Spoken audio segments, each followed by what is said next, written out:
அதிமுக தரப்பிலிருந்து இதுவரை அழைப்பு வராததால் இன்று அதிமுக தேமுதிக பேச்சுவார்த்தை நடைபெறாது என்ற தகவல் வெளியாகியிருக்கிறது. அண்மை செய்தியாக பார்க்கிறோம். இது தொடர்பான கூடுதல் விவரங்களோடு செய்தியாளர் செல்வகுமார் இணைக்கிறார். செல்வகுமார், விவரங்கள்.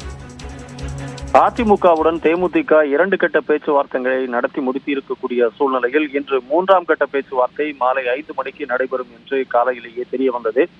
இது தொடர்பாக 2 நாட்களாக வெளியூர் சென்றிருந்த பிரேமலதா இன்று சென்னை திரும்பியவுடன் கட்சி அலுவலகத்தில் நிர்வாகிகளுடன் ஆலோசனை நடத்தினார்.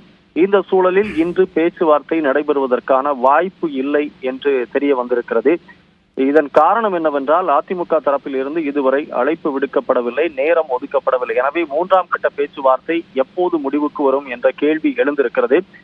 தேமுதிகவை பொறுத்த மட்டில் 4 மக்களவை தொகுதி, 1 மாநிலங்களவை, ராஜ்யசபாவோடு சேர்த்து 5 இடங்கள் வேண்டும் என்பதில் உறுதியாக இருக்கிறார்கள்.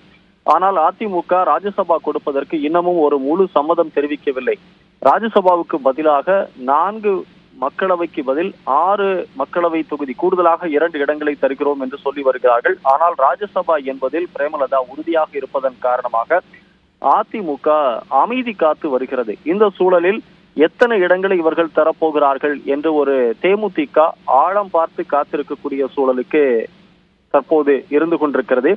எனவே அதிமுக தரப்பினுடைய மௌனம், அமைதி என்பது பிரேமலதாவுக்கு ஒரு நெருக்கடியை கொடுத்துக் கொண்டிருக்கிறது. எனவே இந்த பேச்சுவார்த்தை விரைவில் முடிவதற்கான சாத்தியம் இருக்குமா என்பது தெரியவில்லை.